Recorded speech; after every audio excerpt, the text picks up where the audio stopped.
Alors, je laisse vous installer tranquillement. On parle de santé, sécurité. Jean-Philippe Puig, c'est un sujet qui pour vous est crucial. Pardon. Oui, bien sûr. Je pense qu'on va parler sécurité, on va parler santé. Alors, c'est un sujet qui est crucial et on peut se poser la question pourquoi on l'amène ici aujourd'hui. D'abord, première chose, on parle beaucoup d'entreprises, on parle de financement, mais une entreprise sans les hommes et les femmes qui la constituent n'est rien. Et donc, premier devoir d'un manager, d'un responsable, quel que soit son niveau, c'est de se préoccuper de la santé de ses salariés, de leur sécurité, de faire en sorte qu'après 40 ans de travail, ils partent finalement à la retraite en pleine possession de leurs moyens physiques et mentaux.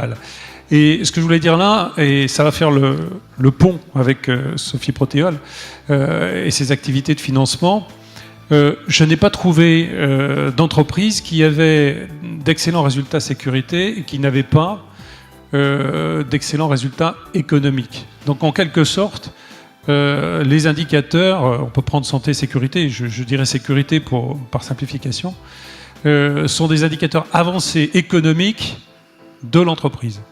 Et ça, c'est quelque chose qui m'est très cher, au-delà de l'aspect éthique, et que l'on a essayé de développer au niveau de l'entreprise et du groupe Avril, et que Claire et ses équipes avec Michel essayent aussi de promouvoir au sein de nos investissements. Alors concrètement, qu'est-ce qui a été mis en place en matière de santé-sécurité au sein du groupe Avril ? Alors d'abord, quand je suis arrivé en 2012 avec l'ensemble du management, il nous a fallu savoir où on en était, et donc on a commencé à faire le tour de toutes nos entreprises, de tous nos sites, et on s'est aperçu qu'effectivement nos résultats n'étaient pas à la hauteur de ce qu'on pouvait attendre. Hein. Finalement, quand on s'apercevait qu'on avait plus de 2 voire 3 accidents par jour, c'était comme si je me levais tous les matins et je me disais tiens, aujourd'hui j'ai envoyé 3 personnes à l'hôpital. Exprimé comme ça, c'est juste totalement inacceptable, et pourtant c'était la réalité, hein, quand on a un groupe de plus de 7000 personnes. Et donc, première chose, on s'est dit c'est la priorité numéro 1 du groupe, ça fait partie de nos valeurs, le respect des personnes. Et donc, on l'a mis en numéro 1, ça veut dire qu'on en parle tout le temps, on en parle systématiquement au début de nos réunions, donc on mesure. Première chose, et on s'est engagé clairement auprès de notre personnel de diminuer à minima de 20% tous les ans nos résultats, améliorer nos résultats de sécurité, c'est-à-dire tous les ans faire 20% de diminution en nombre d'accidents. Donc après, s'il y a des choses très concrètes, on va le voir, et j'ai à ma droite un ami, je comptais tout à l'heure, Alain, ça fait plus de 30 ans, avec qui on a démarré ces exercices sur la sécurité, des choses qui marchent. Donc il n'y a pas à inventer des choses très nouvelles, ça marche très très bien quand on s'en donne la volonté à partir du top manager de les appliquer sans détour. Et ça a porté ses fruits, parce que vous avez annoncé quand même quelque chose d'ambitieux. Alors, est-ce qu'aujourd'hui, on commence à avoir des progrès au sein du groupe en matière de santé-sécurité ? Dès la première année. Dès la première année, je dirais, on a baissé de 20%. Depuis 2012, on a baissé tous les ans de 20% nos résultats. Enfin, nos nombres d'accidents. Donc, voilà, on a amélioré nos résultats. Alors, vous voyez la courbe qui est là. Donc, c'est la courbe du milieu. On était parti effectivement de très haut. On baisse régulièrement. Je crois que c'est l'année dernière, on a baissé que de 11%, donc j'espère bien que cette année, on va revenir avec un rythme de 20%. C'est déjà le cas d'ailleurs depuis le début de cette année. C'est un travail quand même assez important, et on voit qu'on avait des filières animales ou des filières végétales qui n'étaient pas parties, je dirais, du même niveau, beaucoup plus d'accidents dans les filières animales. Ça ne veut pas dire que le risque est plus important dans cette filière-là que dans les autres. C'est simplement que dans les filières végétales, on se rapproche de la chimie, et donc quelque part il y avait des progrès, et en tout cas des actions sur la sécurité aussi imposées par les normes, peut-être plus restrictives, qui avaient commencé plus tôt. Donc il y a un décalage dans le temps, si vous voulez, entre les deux filières. On voit bien que tout cela va converger. Et donc on a aujourd'hui un taux de fréquence. Alors le taux de fréquence que vous voyez là chez nous, ce qu'on appelle le taux de fréquence 2, ça prend l'ensemble des personnes qui travaillent sur nos sites, qu'ils soient notre personnel ou qu'ils soient intérimaires. On prend l'ensemble des personnes et on ne fait pas de différence. Et on mesure tous les accidents, qu'ils soient avec ou sans arrêt. Pour moi, c'est juste une question de chance de passer d'un accident avec ou sans arrêt, ça ne fait pas de différence. D'accord. Vous avez une vision assez globale de ces accidents, Oui. effectivement. Claire Mingon, comment est-ce que Sophie Protéol décline cette démarche en termes de santé-sécurité ? Alors nous, tout d'abord, effectivement, quand nous avons vu les progrès réalisés par le groupe, nous nous sommes interrogés sur la façon dont nous pouvions faire partager cette expérience par nos participations. Et donc la première chose que nous avons mise en place, c'est une formation. Donc nous avons le plaisir d'être formés par Alain Fournol. D'une part, une première formation théorique au cours de laquelle Alain nous a sensibilisés sur les enjeux, les leviers, les indicateurs de la santé-sécurité, parce que nous partions clairement de zéro. Puis une formation pratique, donc nous sommes allés tous ensemble chez Inveja, filiale du groupe Terrena, donc spécialisée dans les ingrédients alimentaires dont nous sommes actionnaires. Et nous avons été reçus là par le directeur, donc Philippe Marty, qui d'abord nous a sensibilisés à la façon dont Terrena prenait en compte ces aspects de santé-sécurité. Et puis quand même, ce qui a été pour nous le plus révélateur et le plus intéressant, c'est que nous sommes allés dans l'usine. Et là, nous avons fait ce qu'on appelle des VST, des visites sécurité terrain, au cours desquelles nous avons observé les opérateurs, discuté avec ces opérateurs, et vu que finalement, ces opérateurs, bien que n'étant pas parfaits en termes de santé et de sécurité, étaient sensibles à la chose et s'apercevaient très vite des sujets et des points sur lesquels il fallait qu'ils s'améliorent. Donc avec une démarche très pragmatique, proche du terrain. Donc première étape, ça a consisté à former l'équipe, mais vous accompagnez également les partenaires dans cette démarche santé-sécurité. Voilà, tout à fait. Donc la formation de l'équipe, c'était indispensable et il fallait que nous le soyons. Et ensuite, nous déclinons cette démarche de deux façons différentes auprès de nos participations. Donc d'une part, depuis maintenant 18 mois, nous offrons des diagnostics santé-sécurité aux participations dans lesquelles nous entrons. Donc avec le concours d'Alain Fournol. L'idée, c'est de s'adapter, je dirais, au niveau de la participation dans laquelle on est. Certaines entreprises ont déjà eu une démarche depuis très longtemps, elles l'ont déjà mise en œuvre, et à ce moment-là, Alain intervient pour peut-être pour plus peaufiner. Et il y a des entreprises sur lesquelles il y a une démarche, je dirais, plus approfondie à réaliser. Et Alain, à ce moment-là, réalise une sensibilisation encore plus importante. Peut-être le deuxième aspect de la façon dont nous abordons le sujet, Grégoire Colli, donc, qui vous a été présenté par Michel et qui est en charge au sein de l'équipe de la santé-sécurité, a créé une communauté d'interlocuteurs au sein de nos participations. Il anime cette communauté, donc d'une part, aujourd'hui dans un premier temps, modestement, en leur communiquant un certain nombre d'informations venant du groupe Avril. Donc typiquement, tous les ans, il y a un diagnostic qui est réalisé au sein du groupe. Et à ce moment-là, Grégoire fait part de diagnostics aux entreprises. Mais l'idée, bien entendu, et nous ne faisons que démarrer, donc ça va se faire dans le temps, c'est qu'il y ait des échanges entre les personnes de cette communauté de façon à améliorer les pratiques des uns et des autres.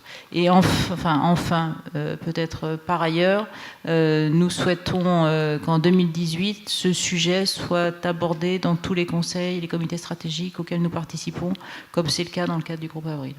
D'accord. Alors, Alain Fournol, vous êtes fondateur de Thésée Consultant, donc, qui est spécialiste de la sécurité dans le monde industriel. Donc, comme on l'a souligné, vous intervenez auprès de Sophie Protéol et de ses partenaires. Sur le sujet de la sécurité, on revient avec vous sur l'enjeu que ça représente. Bonjour à tout le monde. La sécurité, un formidable levier de progrès. Et je crois que l'illustration du parcours du groupe Avril en est la concrétisation. Opportunité de développement des personnes. Je ne peux pas m'empêcher de penser au point que qui était souligné lors de la première table ronde, où les consommateurs étaient de plus en plus attentifs au respect des personnes, quoi. Je crois que voilà le. Donc ça c'est un exemple probant de. Voilà, un enjeu formidable de développement, de fédération des personnes, qui a été bien compris par un grand nombre de groupes qui ont amorcé ce chemin voilà de nombreuses années. Alors vous accompagnez, donc vous intervenez pour le compte de Sofiproteol auprès des partenaires et vous les accompagnez dans cette démarche effectivement visant à sensibiliser sur la sécurité. Concrètement, comment ça se passe? Alors je crois que concrètement, il y a une vraie rupture qui doit être réalisée. Ces performances que le groupe Avril rencontre n'est pas liée à un souci de la conformité de la réglementation, quoi. L'enjeu, c'est faire de la sécurité une valeur. Il y a quand même le respect des règles, mais on va au-delà, c'est ce que vous dites. On va au-delà. On s'appuie sur ces structures existantes pour aller au-delà et atteindre, je dirais, l'excellence. Alors, une valeur, c'est faire de la sécurité une partie intégrante du métier. C'est parler avec l'ensemble des acteurs des structures de leur métier. C'est aussi être dans le quotidien des opérations, comme l'évoquait Claire, à savoir, je dirais, cette présence sur le terrain qui va devenir extrêmement efficace dans la mesure où on peut s'appuyer sur un certain nombre de structures. Alors, vous êtes intervenu justement auprès de l'entreprise Solina. En quoi a consisté votre intervention ? L'intervention s'est déroulée en 2 temps. D'abord, un échange très approfondi sur, je dirais, les initiatives et tout le système qui avait été mis en place par l'entreprise Solina, au travers d'échanges avec les directeurs des opérations, les responsables opérations de site.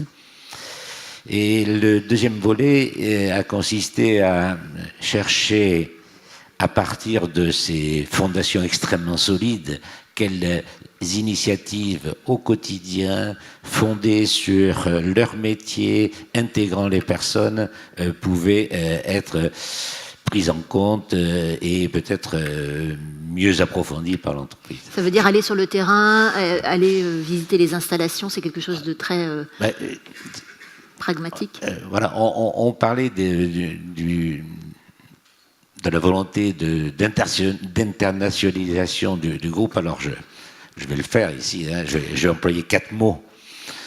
4 mots anglais, quoi, hein. Cette démarche qui, avec Solina, c'était think big, act small. Think big, allons sur le terrain à partir de tous ces fondements que j'évoquais pour impliquer les gens, les autonomiser, les responsabiliser. Une vision ambitieuse. Et puis le act small, c'était après ces discussions avec nos interlocuteurs de Solina, c'était d'aller sur le terrain, de rencontrer les opérateurs, quoi, hein, et de prendre des actions très très simples, très très pragmatiques, qui leur permettaient, je dirais, dans la minute qui suivait l'échange, l'interaction, de connaître, je dirais, un petit peu plus de bien-être, un petit peu plus de confort, mais aussi une plus grande efficacité. Alors Laurent Weber, vous êtes le directeur général de Solina, donc c'est une société qui produit des ingrédients alimentaires et donc on parle beaucoup de santé sécurité comme un enjeu crucial. J'imagine que vous partagez totalement ce point de vue. Oui, bonjour à tous. Alors nous, on travaille les ingrédients, mais on est avant tout des défricheurs de tendances et des créateurs de concepts pour l'agroalimentaire. On fait beaucoup d'innovations qu'on apporte à des clients industriels, mais aussi bouchers-traiteurs, pour qu'eux mettent sur le marché des produits innovants qui correspondent aux tendances d'aujourd'hui et de demain. Alors on fait partie de l'écosystème Sophie Protéol, hein, dont parlait Michel Boucli, puisqu'on a eu ces missions qu'on a beaucoup appréciées sur la sécurité, mais aussi pas mal de contacts en R&D amont, R&D aval. Donc on a vraiment on va dire une assistance informelle, pragmatique et rapide qu'on apprécie beaucoup de la part de Sophie Protéol. Et alors sur la sécurité, je dirais que nous, on n'est peut-être pas le meilleur candidat pour travailler sur la sécurité. Pourquoi ? Parce que chez Solina, la sécurité, c'est, dans notre ADN, c'est avant tout la sécurité alimentaire. C'est les allergènes, c'est l'étiquetage, c'est la sécurité des produits, c'est surtout là-dessus qu'on va travailler sur la réglementation. Et en fait, il y a 2 ans, on a démarré une démarche RSE dans le groupe. Alors, avant ça, pourquoi on n'est pas aussi peut-être un bon candidat ? C'est que on n'a pas réellement une activité de process. Hein. On a 15 sites industriels en Europe et un en Turquie. Et dans ces sites, on fait des mélanges de poudre et parfois des mélanges de liquide, mais on a une activité de mélange. Plutôt de manutention, donc plutôt que de process. Donc, effectivement, beaucoup de manutention, beaucoup de rapidité, beaucoup de petits batchs, beaucoup de séries courtes et beaucoup de changements de cycle dans la journée. Alors sur du 1.8, du 2.8, parfois du 3.8. Donc finalement, on avait chez Solina des indices de gravité assez faibles, des taux de fréquence qui, en fonction des usines, peuvent varier. Mais on ne peut pas dire que pour nous, c'était le point clé sur lequel on devait travailler. Et pourtant, dans cette démarche RSE, puis dans cette stratégie que nous avons mise en place depuis 2 ans, on a fait beaucoup d'acquisitions, et on compte en faire encore énormément. On vient d'en boucler une en Roumanie, et pour que ces acquisitions marchent bien, il faut qu'on travaille sur l'intégration. Il faut que derrière, on apporte les leviers, le sens qui fait que tous ces gens travaillent avec plaisir et en sécurité. Et donc, petit à petit, en fait, a émergé chez nous le sentiment que, oui, la sécurité, ça pouvait être demain, au même titre que la R&D ou les achats, un socle qui allait représenter la maison Solina. Et donc, c'est un peu comme ça qu'on a démarré. Et c'est devenu, en fait, un des axes prioritaires de travail à long terme pour nous en matière de RSE. Et c'est important d'avoir un partenaire tel que Sophie Protéol pour vous accompagner effectivement dans cette démarche, pour apporter peut-être un autre regard ou un regard complémentaire. Oui, très important parce que d'abord on est assez humble sur le sujet, c'est-à-dire que on ne sait pas tout, on a peu d'experts en interne sur ces sujets-là. J'aime bien le Think Big, Act Small, parce que demain, il faut qu'on puisse mettre en place, nous, des petites actions très pragmatiques en Roumanie, en Russie, en Turquie, en Angleterre et en France. Donc on a besoin d'aide, on a besoin d'éclairage sur les manières de procéder. Et Sophie Protéol nous a apporté dans sa première démarche une aide très, très, très, très appréciable. Alors on voit qu'en termes de santé-sécurité, il faut aussi une impulsion forte du management, hein, vous l'avez souligné Jean-Philippe tout à l'heure. Ça veut dire que le management doit avoir un vrai rôle moteur dans une telle démarche. C'est important. C'est très important. Alors c'est encore le Think Big, Act Small. Comment on fait en sorte que tous les jours, nos collègues, nos salariés en production ont du plaisir à venir au travail. Ça passe par des tas de choses, mais ça passe quand même avant tout par la sécurité. Et ça, c'est une volonté que nous avons au comité de direction du groupe. Le deuxième élément, c'est la création d'un cadre, la création d'une référence. Qu'est-ce que ça veut dire la sécurité ? Comment on progresse ? Comment pragmatiquement, petit à petit, on avance ? Et alors les Néerlandais, ils disent, nous, on aime bien mettre tous les nez dans la même direction. Et ben, c'est ça qu'on doit arriver à faire, de manière, on va dire, avec l'inspiration qui vient, entre guillemets, d'en haut. J'aime pas beaucoup le terme, mais bon, c'est un peu la réalité. Mais en fait, l'action, le pragmatisme et la progression, elle va venir de nos sites. Donc, pour toutes ces raisons, l'impulsion du management est clé, mais ne nous leurrons pas, c'est bien nos équipes, nos superviseurs et nos opérateurs qui vont faire avancer la machine. Qu'est-ce que vous faites au sein du groupe en matière de santé ? Alors, effectivement, nous sommes acteurs dans cette fondation, donc il y a ce genre d'exercice où on peut faire des bilans, que ce soit sur l'hypertension, mais aussi sur sa propre santé. Je rappelle qu'on a parlé beaucoup de sécurité jusqu'à maintenant. Raphaël, il faut parler aussi de santé. On a des métiers quand même qui sont des métiers souvent avec des gestes répétitifs, et donc on a tout ce qui est maladies musculo-squelettiques qui sont un vrai problème, donc il faut travailler sur les postes de travail avec les opérateurs, les employés eux-mêmes, ce que nous faisons, et on a des préchauffements, par exemple, des pauses de travail pendant 5 minutes, un quart d'heure, qui ont tendance effectivement à bien améliorer le sujet. On a autre chose qui apparaît de plus en plus dans nos entreprises, c'est le stress. Le stress au travail. Les employés, je dirais, s'en plaignent de plus en plus, et on est aussi responsable de cela. Et donc, il faut qu'on travaille. C'est compliqué, il faut discuter, il faut mettre des méthodes de communication, de mesure, pour diminuer ce stress au travail. En tout cas, il ne faut pas éluder ce sujet qui est un vrai sujet. Et finalement, d'une manière plus générale, on essaye de travailler sur quelque chose qu'on appelle plutôt le bien-être au travail. Et donc, le bien-être, c'est effectivement la nutrition, la santé, mais c'est aussi le sport. Et donc, c'est aussi finalement avoir des activités collectives qui font que, quelque part, on améliore la relation entre les employés, entre le personnel, de manière totalement hiérarchique. Donc on avait commencé à lancer, puisqu'on a un DRH qui est assez sportif, le sujet du sport de manière volontaire pour ceux qui voulaient participer à des marathons. Et alors ça permet de fédérer des gens qui sont du monde entier. Et je dirais, on est parti de 5 à 10, puis de 20 à 30. Je crois que l'an dernier, il y avait 150 personnes qui venaient de plusieurs pays et qui ont fait le marathon à Marseille. Donc je ne sais pas où on va s'arrêter.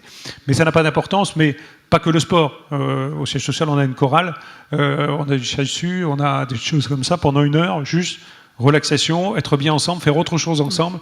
Et je crois que ça fait partie de ce qui est essentiel pour que, finalement, encore une fois, je reviens aux réalités économiques. Ce qu'on veut, c'est attirer les meilleurs talents. Et les meilleurs talents, si vous discutez avec les jeunes, on parlait des millennials, les moins de 35 ans, ils ne vont pas forcément venir dans votre entreprise pour le salaire. Ils vont commencer à poser tout un tas d'autres questions, bien au-delà du salaire. Le nombre d'heures travaillées, mais aussi qu'est-ce qu'on fait en dehors, qu'est-ce que vous proposez pour finalement l'ensemble des salariés. Et il faut, les attirer, 2, les garder. Et donc c'est une bataille qui est à l'extérieur de nos entreprises pour avoir les meilleurs talents. Nous, celle-ci, on veut la gagner. Donc au-delà du bien-être au travail, je crois que ça fait la transition avec ce qui suit. Moi, je n'ai pas honte de dire qu'il faut du bonheur au travail. Il faut aller tous les matins, travailler avec plaisir, et ceci pendant 40 ans. Merci beaucoup, Jean-Philippe Puig. Merci également à vous tous et toutes pour vos interventions. Je vous invite à regagner la salle.